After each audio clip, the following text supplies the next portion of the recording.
Previously on 24. Una fotografía de postal, Tengo un dinero ahorrado que verás lo que claro.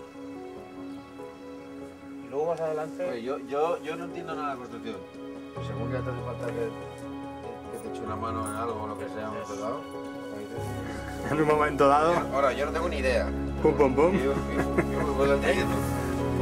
Yo idea. Hacer una paella de eso sí, pero si hoy no hiciéramos una paella... No, es verdad. Es verdad. Así llegaría y me sale exacto.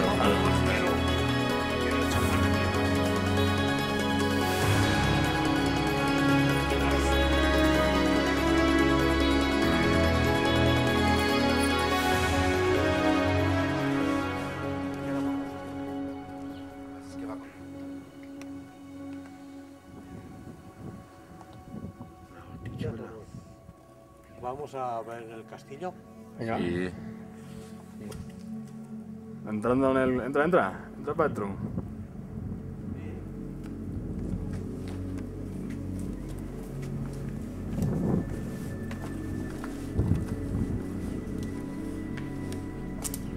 Ahí está la bandera española. Solo Juanqui.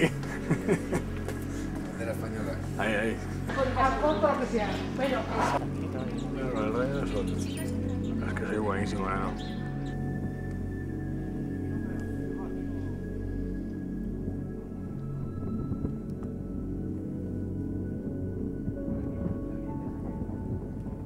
Fascinantes rocas.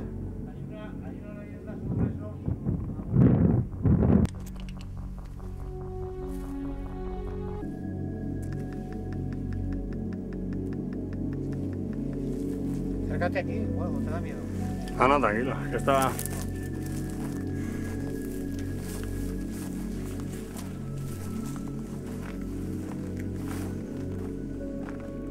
Estamos un poco altos, ¿no? Esto te dice de que aquí hay altitud. Toma esto y se lleva a tu madre. Esto viene del castillo del Puente. Hay comidas que llevan tomillo.